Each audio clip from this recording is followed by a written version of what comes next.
Alhamdulillahirrabbilalamin. Wabihi nasta'inu ala umuri dunia waddin. Wassalatu wassalamu ala asrofil anbiya wal mursalin wa ala alihi wa sahbihi ajma'in. Amma ba'du. Alhamdulillah,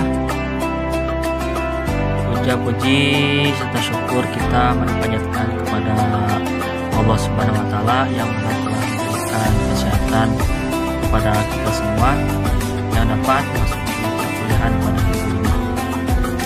Tak lupa sholawat dan salamnya semoga tetap tercurah limpahkan kepada Nabi Alam Nabi Muhammad SAW. Yang kami hormati dosen pengampu mata kuliah Sejarah Peradaban Islam dan wakil dosennya, dan tak lupa kepada teman-teman seperjuangan dan seluruh teman sehat. Di sini kami kelompok 1 akan mempresentasikan tentang Islam yang beranggotakan Teh dan Nurdana dan saya sendiri Muhammad Yasin Fauzan. Untuk itu langsung saja kepada materi pertama yang akan dibawakan oleh dan Nurdana. Saya persilahkan.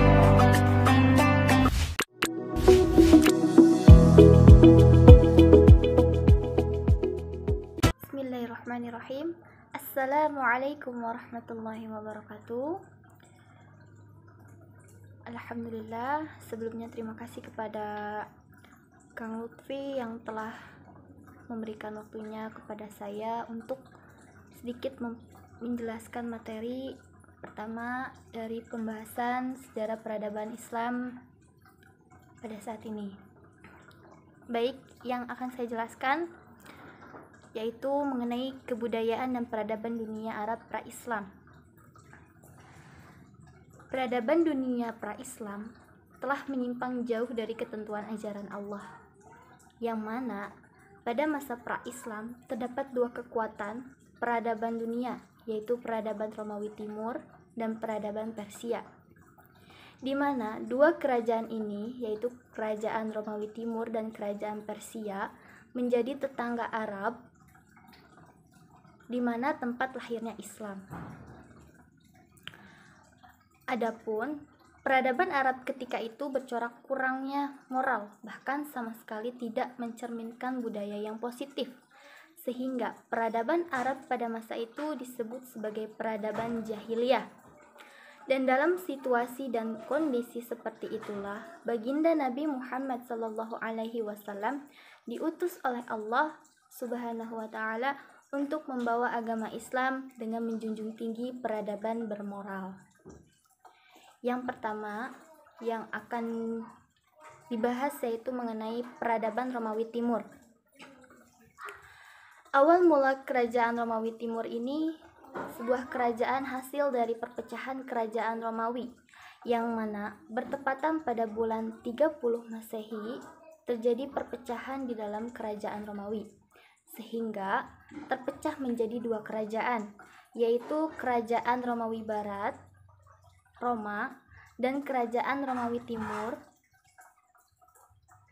Namun, dari kedua kerajaan ini yang tetap bertahan dan terus berkembang hingga akhirnya ditaklukkan oleh Turki Utsmani, dan kerajaan yang tetap bertahan ini adalah kerajaan Romawi Timur, karena bertepatan pada abad ke-5,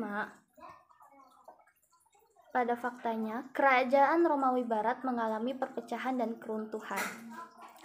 Yang pertama, agama.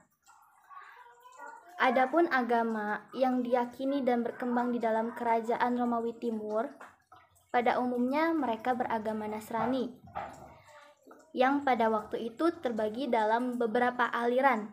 Dalam hal ini terdapat 3 aliran termasyhur, diantaranya ada aliran Yaqibah, aliran Nasatirah, aliran Mulkaniyah. Yang pertama, aliran Yaqibah. Aliran Yaqibah ini adalah sebuah aliran yang banyak sekali dianut di daerah Mesir dan Habsyah. Adapun salah satu dari keyakinan aliran ini bahwa Isa Al-Masih itu adalah Allah, dengan pengertian bahwa Allah dan manusia bersatu dalam diri Al-Masih. Yang kedua, aliran Asatirah.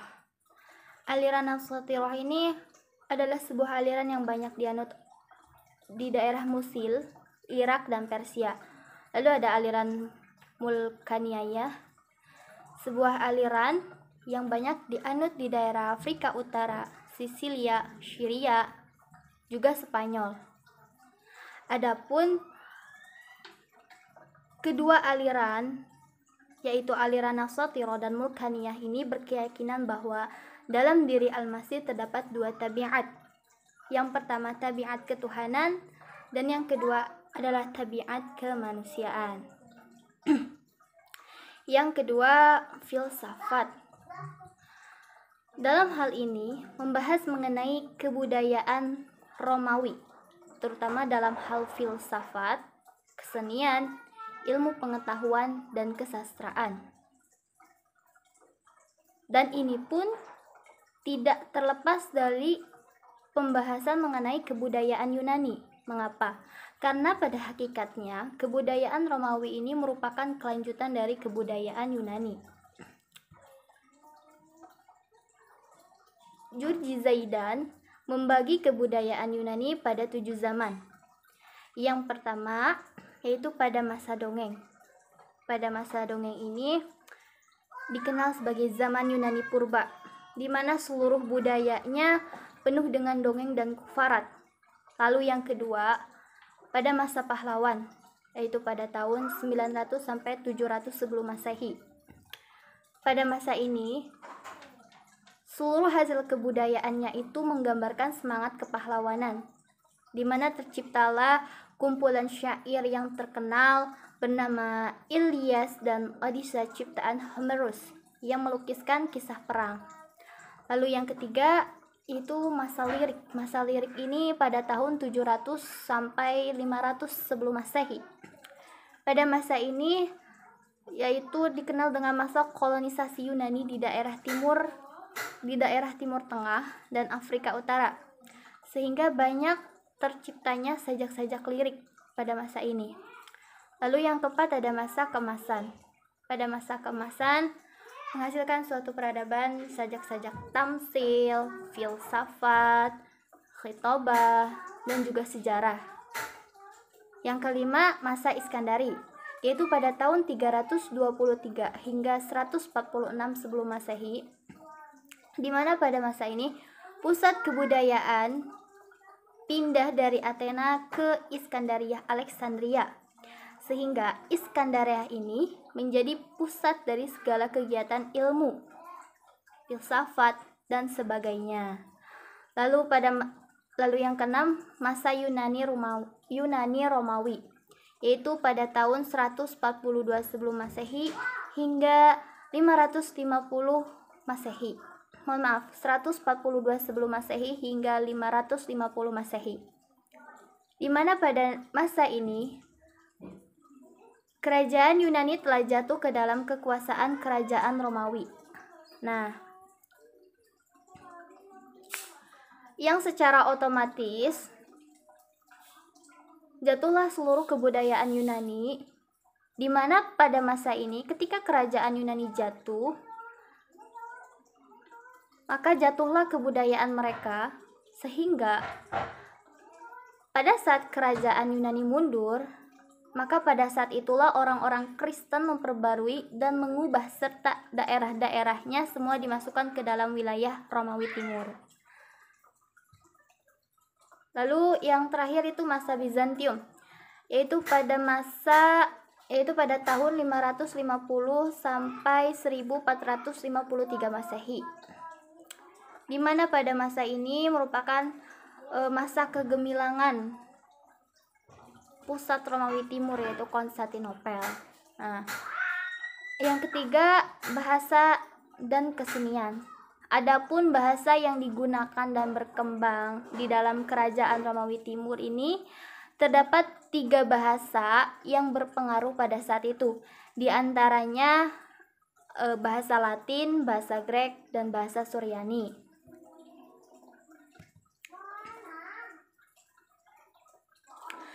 Dan dalam bahasa inilah maka ditulis kitab-kitab suci, undang-undang, cerita-cerita, sajak-sajak pada saat itu. Adapun kesenian dan kesusastraan Bizantium muncul kurang lebih pada abad ke-5 yang terus berkembang di Rusia dan Balkan.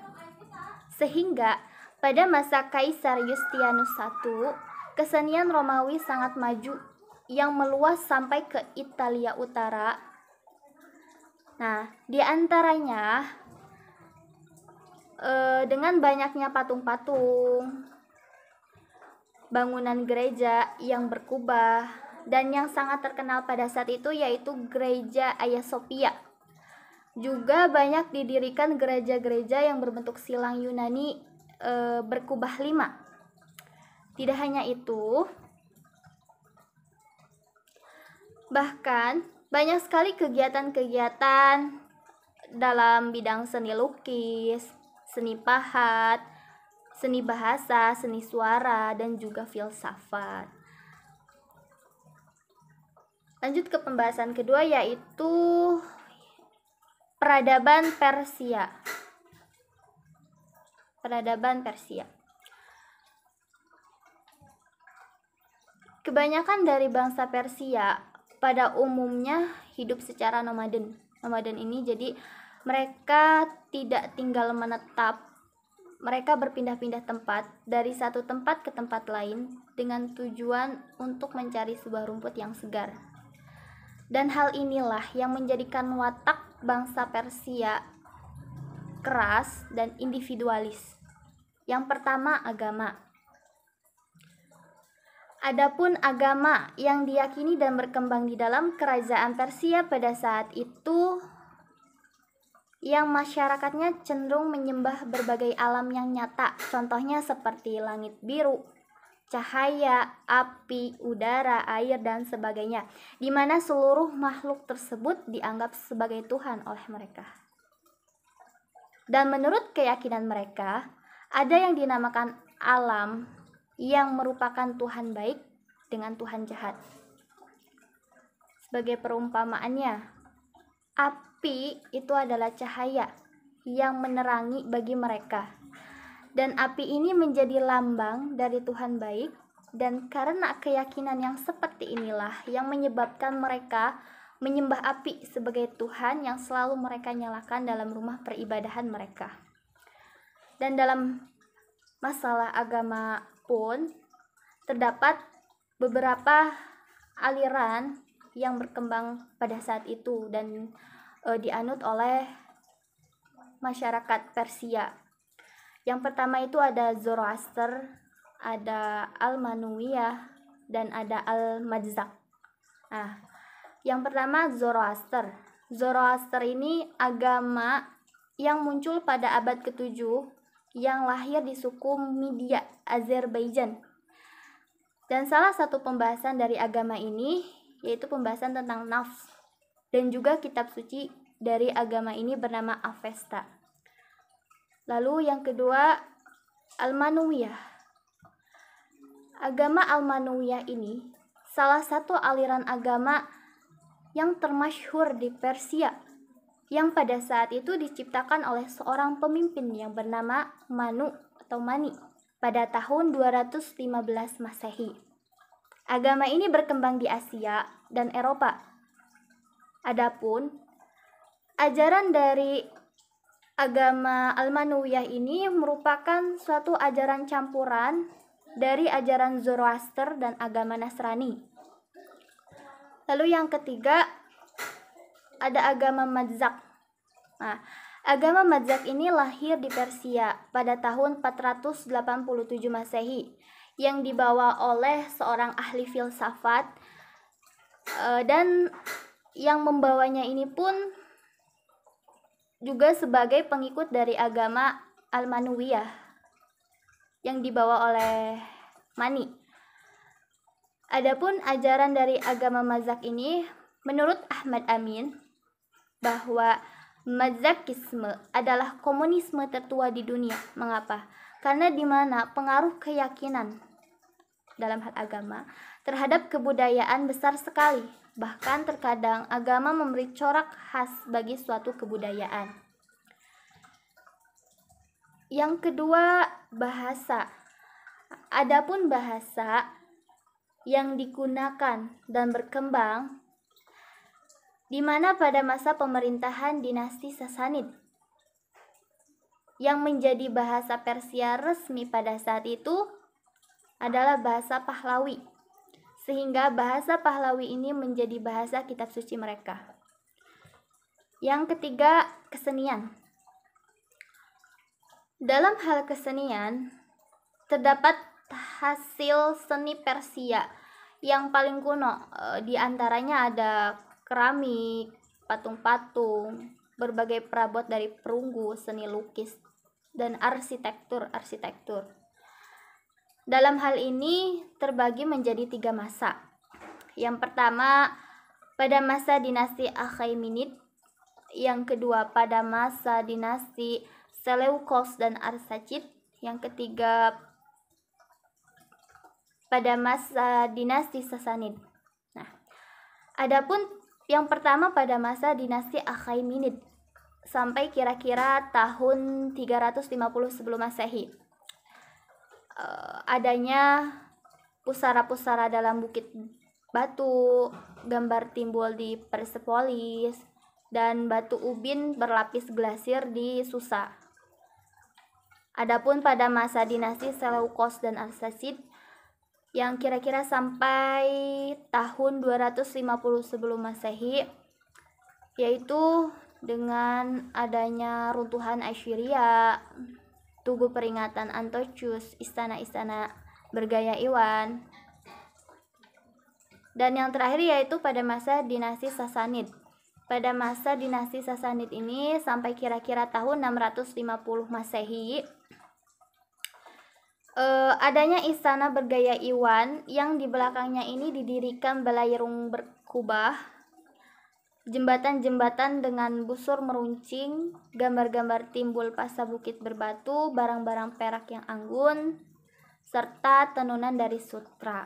Nah, jadi itu salah satu hasil dari peradaban bangsa Persia pada saat itu. Lalu yang ketiga yang akan dibahas yaitu mengenai peradaban Arab pra-Islam.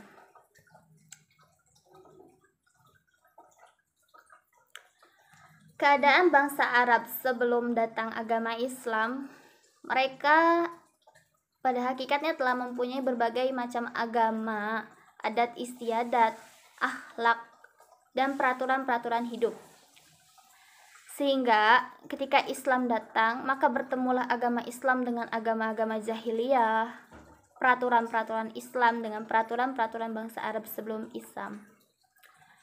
Adapun asal-usul bangsa Arab, menurut para ahli sejarah, terbagi menjadi 2. Yang pertama ada Arab Baidah, yang kedua ada Arab Bakiyah. Arab Baidah ini merupakan penduduk jazirah Arab yang telah lenyap jejaknya dan tidak diketahui lagi kecuali karena tersebut di dalam kitab-kitab suci seperti kaum Ad dan kaum Samud. Lalu yang kedua Arab Bakiyah. Nah, kalau Arab Bakiyah ini penduduk jazirah Arab yang masih lestari.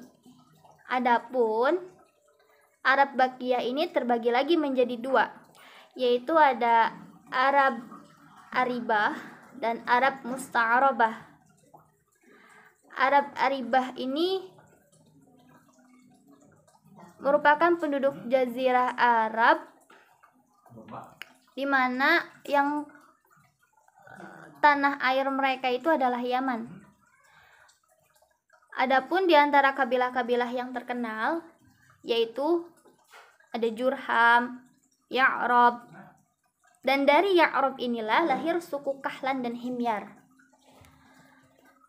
Lalu yang kedua Arab Musta'arabah. Nah, Arab Musta'arabah ini yang sebagian besar menjadi penduduk Arabia yang mendiami Jazirah Arab, bagian tengah hingga Jazirah Arab bagian tepi. Mengapa dinamakan Arab Musta'rabah? Jadi, karena pada waktu itu Jurham dari suku Qahtaniyah mendiami Mekah, di mana mereka tinggal bersama Nabi Ibrahim alaihissalam serta ibunya. Kemudian Nabi Ibrahim dan putra-putranya mempelajari bahasa Arab. Maka dari itu, dari merekalah kemudian timbul bermacam-macam kaum dan suku Arab, termasuk kaum Quraisy yang tumbuh dari induk suku Adnan. Adapun karakteristik dari bangsa Arab itu sendiri, yang pertama, salah satu karakteristiknya itu tribalisme, kesukuan, di mana ikatan darah merupakan basis esensial kelompok yang identifikasinya berupa kesetiaan paripurna pada suku bangsa dan solidaritas kesukuan yang tak terbatas. Lalu karakteristik yang kedua yaitu istigna. Istigna ini berasal dari makna akar yang mempunyai arti bebas dari keperluan.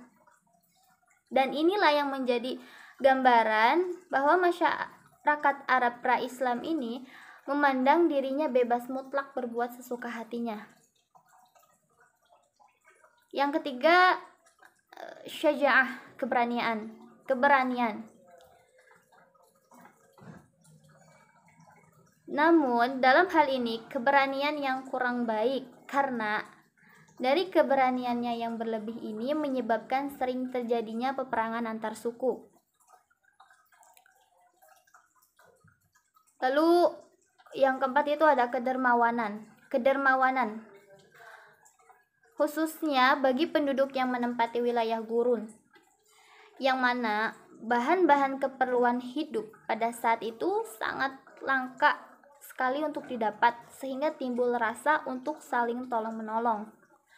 Lalu yang terakhir jelas yaitu kesetiaan, di mana rasa kesetiaan antar kabilah pada masyarakat Jazirah Arab pada saat itu betul-betul sangat dijaga.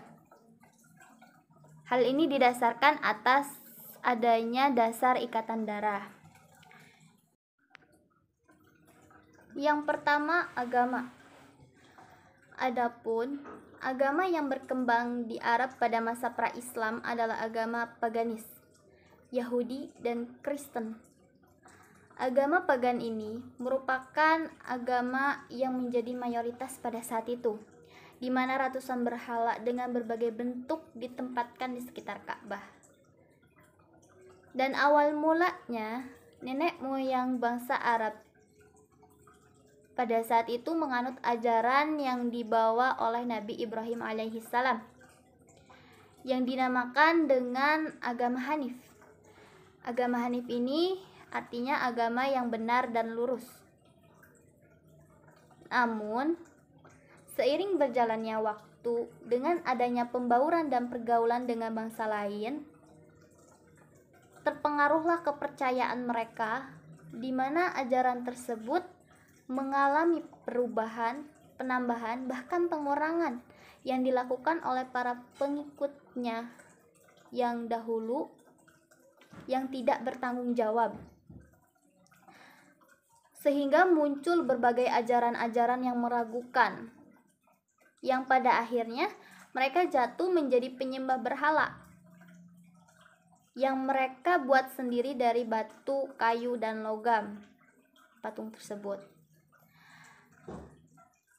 Nah, awal mula bangsa Arab menyembah berhala itu ketika Ka'bah berada di bawah kekuasaan Jurhum, yang mana pada saat itu pasukan yang dipimpin oleh Amr bin Lu'ay al-Khuzai dari keturunan Khuza'ah datang ke Mekah dan berhasil mengalahkan Jurhum, yang kemudian Amr bin Lu'ay al-Khuzai ini meletakkan sebuah berhala besar yang bernama Hubal, yang terbuat dari batu akik berwarna merah dengan bentuknya seperti manusia, yang pas sekali diletakkan di samping Ka'bah.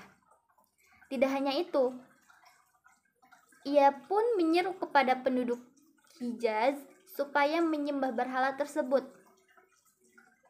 Juga terdapat banyak lagi berhala-berhala lain seperti Al-Lata yang ditempatkan di Taif, lalu ada Al-Uzza yang ditempatkan di Hejaz, lalu ada Manat yang ditempatkan di dekat kota Madinah.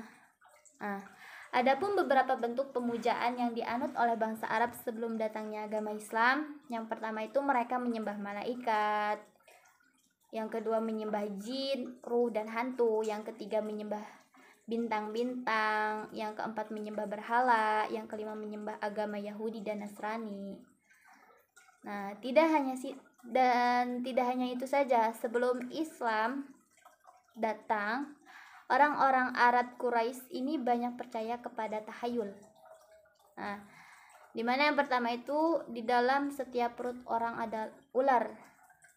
Jadi, menurut mereka, rasa lapar yang dirasakan oleh manusia itu timbul karena ular itu menggigit usus manusia. Terus yang kedua mereka biasa mengenakan cincin dari tembaga atau besi. Menurut mereka ini, ketika mengenakan sebuah cincin dari tembaga atau dari besi, dapat menambah kekuatan mereka. Yang ketiga, mengikatkan rumput kering pada ekor kambing. Nah, jadi hal ini pun dilakukan ketika mereka ini mengharapkan turunnya hujan atau ketika sulit hujan. Yang kedua, keadaan ekonomi dan sosial. Baik keadaan ekonomi maupun sosial, tidak bisa dipungkiri bahwa hal ini dipengaruhi oleh kondisi dan letak geografis. Adapun letak Jazirah Arab dapat dikategorikan menjadi dua bagian. Yang pertama Jazirah Arab bagian tengah, yang kedua Jazirah Arab bagian tepi. Yang pertama, Jazirah Arab bagian tengah. Jazirah Arab bagian tengah ini dapat dikatakan curah hujan tidak turun secara normal, lalu mata pencahariannya itu adalah penggembara. Dikatakan curah hujan tidak turun secara normal, serta mata pencahariannya itu sebagai penggembara, karena memang letak dari daerah bagian tengah ini amat jarang dituruni hujan, sehingga penduduknya selalu berpindah-pindah tempat. Untuk apa? Untuk mencari padang-padang yang ditumbuhi rumput untuk menggembala binatang ternak mereka. Dan penduduk inilah yang disebut dengan kaum Baduy, yaitu penduduk gurun, padang pasir, yang mana binatang ternak ini merupakan sesuatu yang amat penting bagi kehidupan mereka. Binatangnya itu seperti unta dan biri-biri. Jadi pada saat itu. Adapun keistimewaan dari penduduk gurun padang pasir, yang pertama itu bahasa mereka terjaga, sehingga dapat dikatakan murni dan terpelihara dari segala macam kerusakan. Nah, dari sinilah maka padang pasir pada saat itu dijadikan sekolah, tempat untuk mempelajari dan menerima bahasa Arab yang fasih dikala bahasa Arab mengalami kerusakan di kota-kota dan di negeri-negeri. Lalu yang kedua, sangat menjunjung tinggi kebersamaan untuk saling menjaga. Nah, mengapa? Karena kehidupan di padang pasir memerlukan perasaan kesukuan, di mana perasaan kesukuan inilah yang akan melindungi keluarga dan warga mereka ini dari penganiayaan dan tindakan sewenang-wenang. Karena ya memang di padang pasir ini tidak ada pemerintah atau suatu badan resmi untuk melindungi rakyatnya. Lanjut, yaitu Jazirah Arab bagian tepi. Dapat dikatakan Jazirah Arab bagian tepi ini curah hujan turun secara normal, pusat perkotaan, dan mata pencahariannya itu berdagang. Dikatakan curah hujan turun secara normal, serta mata pencahariannya sebagai pedagang karena memang pada daerah Jazirah Arab bagian tepi ini bisa dikatakan hujan turun dengan teratur, sehingga tumbuhan apapun pada saat itu tumbuh secara mudah dan tanahnya subur. Oleh karena itu, penduduknya tidak ada yang menggembala, melainkan mereka semua itu hidup menetap. Sehingga masyarakat yang tinggal di Jazirah Arab bagian tepi ini mendirikan kota-kota dan kerajaan-kerajaan, dan mereka inilah yang disebut dengan Ahlul Hadar, penduduk negeri. Nah, adapun kehidupan sosial mereka ini sangat-sangat ditentukan oleh keahlian mereka dalam hal apa? Dalam hal berdagang, di mana mereka melakukan perjalanan dagang pada 2 musim dalam setahun, yaitu ke negara Syam pada musim panas dan ke negara Yaman pada musim dingin. Di kota Mekah ini juga terdapat pusat perdagangan, yaitu Pasar Ukaz yang dibuka pada bulan-bulan tertentu, yaitu bulan Zulqa'dah, bulan Zulhijjah, dan bulan Muharram. Yang ketiga, sosial politik. Di masa pra-Islam masyarakat Arab pada masa jahiliyah, dari sistem kepemerintahan mereka bisa dikatakan bahwa yang pertama, mereka tidak mempunyai sistem pemerintahan yang pasti, di mana walaupun ada seorang pemimpin yang memang ditunjuk oleh mereka, itu hanya mengurusi persoalan mereka dalam masalah perang dan pembagian harta dalam pertempuran tertentu. Adapun di luar hal itu, seorang pemimpin tersebut tidak mempunyai hak dan kuasa mengatur kabilah-kabilahnya. Nah, kemudian tata sosial mereka di masa pra-Islam, yang pertama, tata sosial yang terkenal pemberani dalam mempertahankan pendiriannya. Yang kedua, moral dan perilakunya yang rusak. Yang pertama, dikatakan tata sosial yang terkenal pemberani dalam mempertahankan pendiriannya, dan hal inilah yang menjadikan mereka mempunyai sifat-sifat tidak mau mengalah. Namun pada hakikatnya di setiap kekurangan pasti ada kelebihan, dan salah satu kelebihan mereka yaitu menghormati dan memuliakan tamu. Nah, lalu yang kedua, moral dan perilakunya yang rusak, dan karena inilah mereka disebut kaum jahiliyah yang bodoh.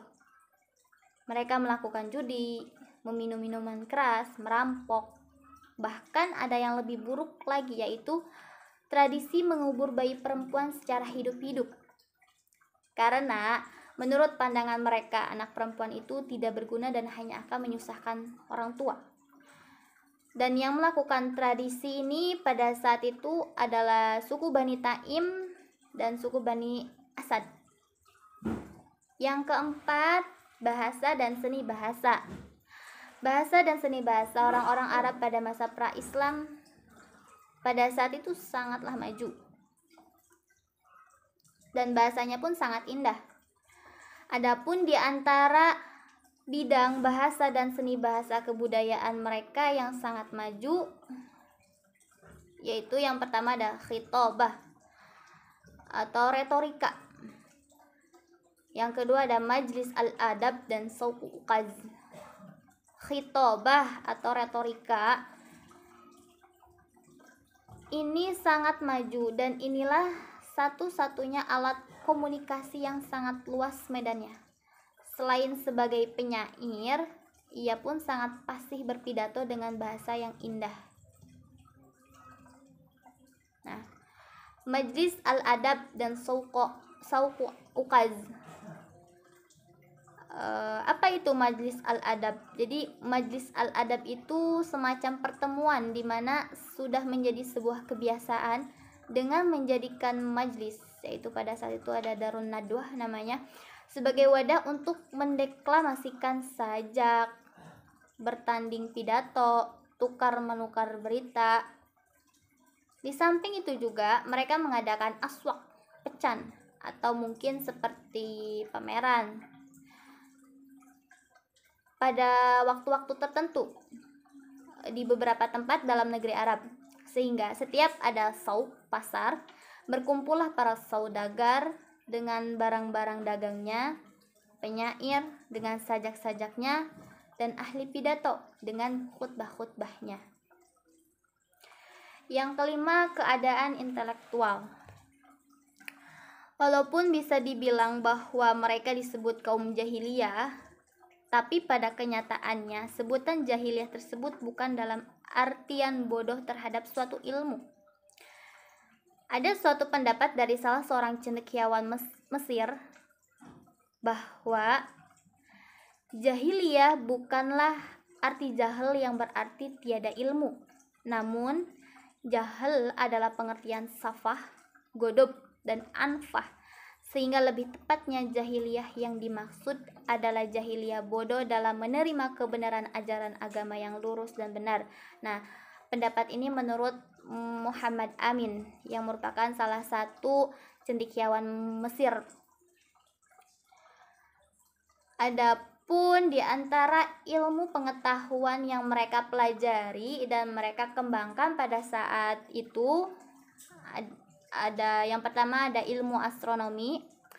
Mereka mempelajari ilmu astronomi dari bangsa Kaidan, itu Babylon. Lalu yang kedua, ilmu meteorologi. Mereka juga menguasai ilmu cuaca atau ilmu iklim. Lalu yang ketiga, ada ilmu mitologi.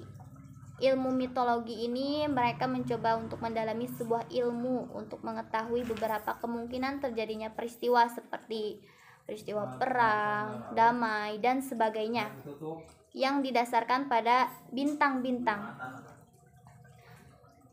Lalu ada ilmu tenung. Ilmu tenung ini berkembang sangat luas dalam kalangan mereka. Dan yang terakhir ada ilmu tib, yaitu kedokteran. Ilmu kedokteran ini merupakan ilmu yang dibawa oleh bangsa Babylon.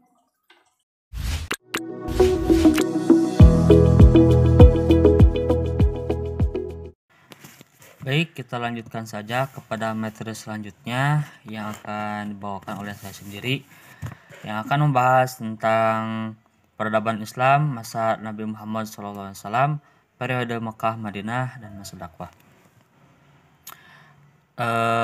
Jika dipandang secara garis besar, periode Mekah ciri pokoknya yaitu pembinaan dan pendidikan tauhid. Jika periode Madinah yaitu ciri pokoknya periode ini adalah pendidikan sosial dan politik. Mari kita bahas dulu tentang periode Mekah. Periode ini berlangsung selama 13 tahun lebih dari Kanjeng Nabi Muhammad SAW diutus sebagai Rasul sampai hijrahnya beliau ke Madinah. Pada periode ini, 3 tahun pertama dakwah Islam dilakukan secara sembunyi-sembunyi. Nabi Muhammad mulai melaksanakan dakwahnya di lingkungan keluarga. Mula-mula istri beliau sendiri yaitu Siti Khadijah yang menerima dakwah beliau. Kemudian tak lama juga Ali bin Abi Thalib, terus sahabat beliau yaitu Abu Bakar As-Siddiq, lalu bekas budak beliau yaitu Zaid. Di samping itu juga banyak orang-orang yang masuk Islam dengan perantara Abu Bakar As-Siddiq yang terkenal dengan julukan As-Sabiqun Al-Awwalun, yang artinya orang-orang yang lebih dahulu masuk Islam. Mereka diantaranya yaitu Utsman bin Affan, Zubair bin Awam, Sa'ad bin Abi Waqqas, Abdurrahman bin Auf, Talhah bin Ubaidillah, Abu Ubaidah bin Zahrah, dan Al-Arqam bin Arqam, yaitu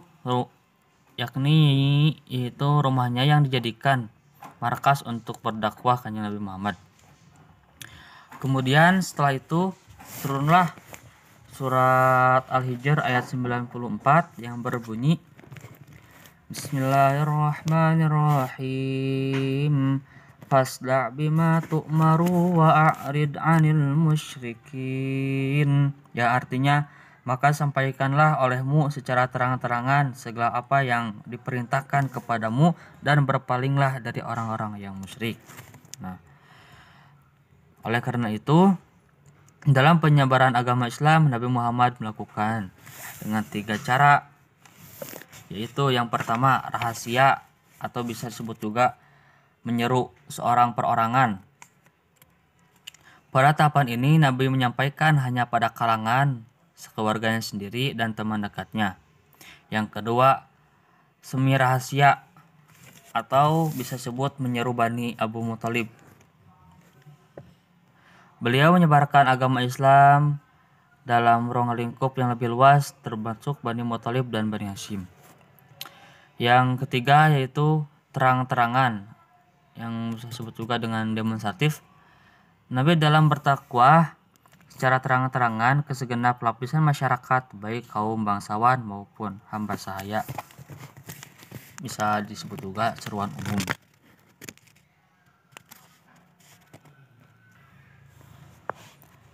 Dakwah yang dilakukan oleh Nabi Muhammad SAW tidak mudah karena mendapatkan hadangan atau mendapatkan tantangan dari kaum kafir Quraisy.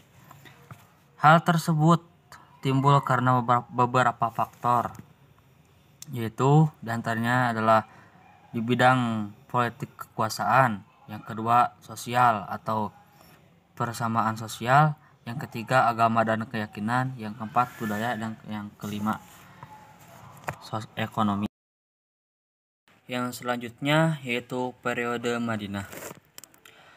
Periode Madinah bagi Nabi adalah masa ketika beliau berada di kota Madinah sejak hijrah sampai beliau wafat, kurang lebih 10 tahun.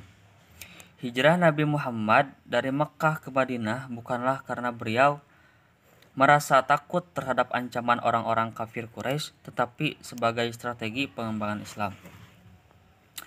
Ada sebab utama Nabi Muhammad bersama para sahabat melakukan hijrah ke Madinah, yaitu yang pertama, perbedaan iklim di kedua kota mempercepat dilakukan hijrah. Iklim Madinah lembut dan watak rakyatnya yang tenang sangat mendorong penyebaran dan pengembangan agama Islam, sedangkan kota Mekah sebaliknya. Yang kedua, nabi-nabi pada umumnya tidak dihormati di negara-negaranya, sehingga Nabi Muhammad pun tidak diterima oleh kaumnya, yaitu di Mekah. Yang ketiga, tantangan yang Nabi hadapi tidak sekeras di Mekah. Dalam periode ini, pengembangan Islam lebih ditekankan pada dasar-dasar pendidikan masyarakat Islam dan pendidikan sosial kemasyarakatan. Lalu Nabi Muhammad meletakkan dasar-dasar masyarakat Islam di Madinah sebagai berikut. Yang pertama, Nabi mendirikan masjid. Tujuan Rasulullah mendirikan masjid ialah untuk mempersatukan umat Islam dalam satu majelis, sehingga di majelis ini umat Islam bisa bersama-sama melaksanakan sholat berjamaah secara teratur, mengadili perkara-perkara dan musyawarah. Yang kedua yaitu mempersatukan dan mempersaudarakan antara kaum Ansor dan kaum Muhajirin. Rasulullah SAW mempersatukan keluarga-keluarga Islam yang terdiri dari Muhajirin dan Ansor dengan cara mempersaudarakan kedua golongan ini. Yang ketiga yaitu perjanjian saling membantu antara sesama kaum muslim dan bukan muslim. Nabi Muhammad SAW mengadakan perjanjian dengan seluruh masyarakat Madinah, baik yang muslim ataupun non-muslim. Perjanjian ini dikenal sebagai Piagam Madinah yang berisi undang-undang dikenal dengan Konstitusi Madinah. Konstitusi ini secara garis besar menyangkut masalah-masalah yang berkaitan dengan seluruh aspek kehidupan manusia, yaitu yang pertama bidang politik. Dalam Piagam Madinah menerapkan sistem musyawarah. Nah, yang kedua bidang keamanan. Seluruh masyarakat negara berhak mendapatkan keamanan dan kemerdekaan. Yang ketiga bidang sosial. Nabi meletakkan dasar persamaan di antara manusia. Yang keempat bidang ekonomi. Nabi Muhammad SAW menerapkan sistem yang dapat menjamin keadilan sosial. Yang kelima, yang terakhir, yaitu bidang keagamaan. Hak beragama dijamin, namun harus memiliki sikap toleransi terhadap kegiatan-kegiatan keagamaan yang diselenggarakan oleh masyarakat atau penduduk kota Madinah. Adapun penjabaran dari piagam ini yang dijadikan sebagai dasar dalam pembinaan masyarakat Islam yang baru dibentuk Rasulullah SAW meliputi beberapa prinsip, yaitu prinsip yang pertama al-ukhuwah atau persaudaraan, yang meliputi ukhuwah basyariah, ukhuwah wataniyah, ukhuwah islamiyah. Yang kedua yaitu prinsip al-musawa. Jadi semua penduduk memiliki kedudukan yang sama dan setiap warga masyarakat memiliki hak kemerdekaan, kebebasan, dan yang membedakan hanyalah ketakwaan. Prinsip yang ketiga yaitu at-tasamuh. Umat Islam harus memiliki sikap toleransi. Yang keempat at-ta'awun. Semua penduduk harus saling menolong dalam hal kebaikan. Yang kelima at-tasyawur. Jika ada persoalan atau permasalahan harus dilakukan musyawarah. Yang terakhir al-adalah, yaitu berkaitan erat dengan hak dan kewajiban setiap individu dalam kehidupan bermasyarakat atau disebut juga dengan adil. Terus misi dakwah. Nabi memberi contoh bagaimana cara berbicara, bertindak, dan berpikir. Nabi juga memberi contoh bagaimana cara bergaul yang baik, bagaimana cara berdagang yang benar, dan bagaimana seharusnya bermasyarakat. Nabi Muhammad sebagai pembawa risalah ajaran Islam telah merubah visi dan adat orang Arab menuju ketauhidan, kemanusiaan, dan keluhuran akhlakul karimah. Di antara keberhasilan Nabi adalah merubah perilaku orang jahiliyah menjadi orang yang berakhlakul karimah.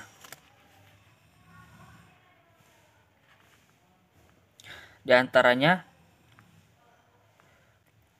budaya menyudutkan wanita.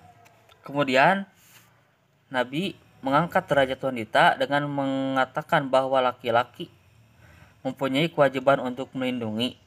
Begitu juga Islam persis menghilangkan kebiasaan membunuh anak perempuan yang konon dianggap tidak mempunyai masa depan. Lambat laun keadaan masyarakat Arab berubah total menjadi masyarakat yang memiliki ketinggian akhlak atau adab. Maka bangsa Arab semula terbelakang menjadi sepersekutuan baru sehingga dapat mengalahkan kekuatan Romawi dan Persia. Sekian dari saya. Wassalamualaikum warahmatullahi wabarakatuh.